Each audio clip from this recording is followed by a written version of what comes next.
일단 전북이 수천조 투자 소외됐다고 반발하고 있어요. 대통령이 이렇게 하고 전남에 투자, 호남이 아니라 전남에 이렇게 투자하기로 하니까 전북이 엄청나게 반발을 하는 거죠. 그럼 이 논리에 따라서 호남 에너지 식민지론에 따르면 있잖아요. 호남이 생산한 에너지를 수도권에 보내는 건 그럼 우리는 에너지 식민지냐 이딴 얘기로 하는데 일단은 그 에너지 비싸서 쓰겠다는 사람들도 없는데 무슨 식민지냐고, 침략할 사람 없는데 식민지라고 자처하는 이 멘탈은 도대체 모르겠고, 그러면 이런 식으로 얘기하면 전북은 전남의 식민지냐? 이런 식으로 갈라치기를 하기 시작하면 끝도 없어요. 그래서 전북도 지금 바로 반발을 하죠. 그러면 보세요. 또 하나가 있어요. 물을요, 어디다 쓰냐? 영산강, 섬진강 물 부족하면 여러분, 호남하고 가장 가까운 강, 어디 있어요? 금강이죠? 결국 금강 물 끌어다 쓸 걸, 충청도 야권에서 반발하기 시작했습니다. 가짜뉴스다. 이렇게 얘기하는데. 자, 이게 결국 금강물 끌어다 쓸 것, 이렇게 되고 얘기 나온 거. 아니, 이것도 여러분 생각을 해볼 게 있어요. 이명박 대통령이 어떤 걸 했어요? 우리나라에 있는 강들은 전부 다 결국은 다 한국에 있는 강 아닙니까? 그래서 어디가 부족하면 이쪽에 있는 물 저쪽에다가도 보내고 저쪽에 있는 물 이쪽에다가 또 보내는 시스템을 만들자. 그래서 전부 다 4대강 연결해서 취수를 서로 교차할 수 있게, 그래서 물을 이쪽에다 보낼 수 있고 저쪽에다 보낼 수 있게 그렇게 리스크 해지죠. 일명 수자원 포트폴리오 계획을 세웠던 게 이명박 대통령 아닙니까? 그거 죽어라 반대했었던 게 누구야? 호남 정치 세력이었죠. 그러면 지금 만약에 있잖아요. 금강 물 끌어다 쓸 것이 아니라 호남에서 물이 필요하면 금강물 쓰고 뭐 이렇게 되는 건 그냥 디폴트로 돼 있었던 건데 그걸 전부 다 찢어 발견한 게 누구였냐고. 이게 가짜뉴스라고 치자. 그러면은 이 물을 끌어다 쓸 수 없게 만든 구조적인 상황을 만들어 놓은 건 본인들이잖아. 자, 여러분 이게 어느 정도지? 호남이 고립되는 걸 보세요. 이거에 대해서 오늘 당장 TK에서도 발언이 나왔어요. 호남권 반도체 투자로 TK 경제 초토화될 것.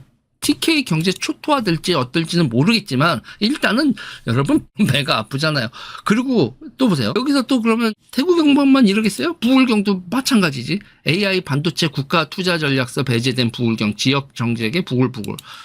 그러면 이게 보세요. 전남이 반도체 산업을 가져갈 정확한 명분이 계속 돌죠.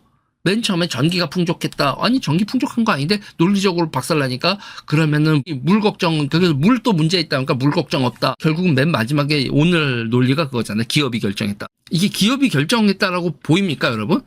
그래서 제가 진짜 기업의 속마음이 어떤지 한번 찾아봤어. 기업의 속마음은 어떤, 오늘 공시 떴습니다. 정정 장내 사업 이렇게 해서 공시가 떴는데요. 거래소 공시 29일 5시 이렇게 떴습니다. 그리고 정정 5시 40분에 이렇게 떴어요. 잘 보세요, 여러분. 상기, 중장기 투자 계획은 현재 시황에 근거한 장래 계획으로 이해를 돕기 위해 제공하는 가이드라인으로서 향후 시장 상황 및 당시 경영 환경 변화에 따라 변동될 수 있음. 이거 자 보세요. 미래에 대한 얘기를 지금 했지만 그때 가서 보자라는 얘기죠. 자, 그럼 SK는 어떻게 공시를 했을까요? SK 공시 상황을 볼까요? 이렇게 뭐 선안권 400조 투자, 이렇게 100조 투자, 600조 투자 쭉 나와요. 그러면서 쭉 여기를 보면 상기, 중장기 투자 계획은 이해를 돕기 위해 제공하는 가이드라인으로 향후 시장 상황 및 당사 경영 환경 변화에 따라 변경될 수 있음. 구체적인 일정과 투자 계획은 향후 이사회 승인을 거쳐 확정되는 시점에 추가 공시될 예정임. 여러분 이게 하겠다는 얘기로 보여요? 이게 진심이지. 이게 삼성전자와 하이닉스의 공시입니다. 이게 그러니까요. 이런 얘기가 나오니까 뭐라고 하냐면 이번 정권 내에 하겠대요. 니들 맘대로 이게 되겠냐고요, 여러분. 자, 보면서 여기서 이렇게 얘기합니다. 그러니까 청와대에서 선안권 반도체 클러스터 이 정부 임기 내 완공시키는 것이 목표. 여러분, 임기 4년 남았고요.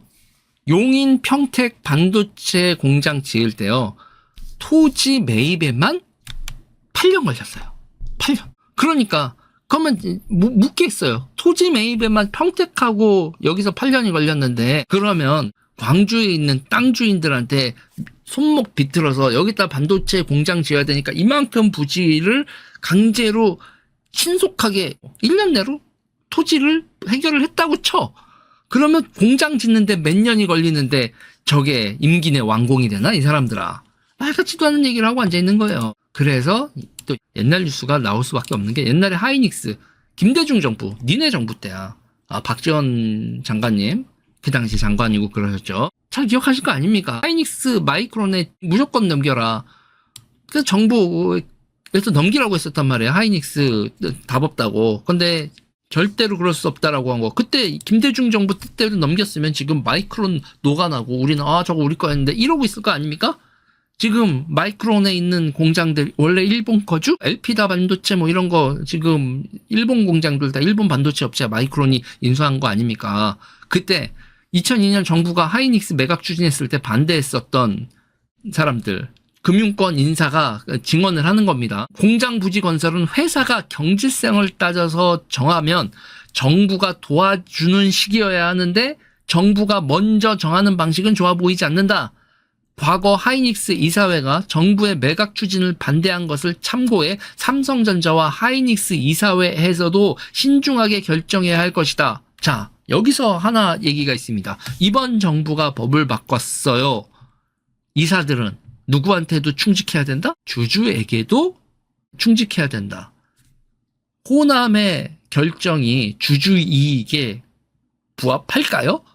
아닐 것 같은데? 주주 이익에 부합한다고 생각하는 사람 별로 없을 겁니다. 결국 이것도 소송 걸리고 뭐하고 난리가 나면 시간이 걸리겠죠, 당연히. 평택하고 그런 데서 토지 매입이 8년 걸렸는데 그럼 광주에 있는 분들이 지금 부자가 될 수 있는 찬스인데 이거를 그냥 호락호락 내 땅을 지역 발전을 위해서 기부합니다. 이렇게 몇백만 평 그렇게 땅이 나오겠어? 설마. 인간을 설마. 야, 그렇게 하면은 저기 분들 대단한데? 라고 하겠어. 근데 그게 아닐걸? 그래서 저는 조금 전에 공시 보셨죠? 그 공시를 보면 결국은 답은 이겁니다. 이거 여러분 안 돼요. 이거죠.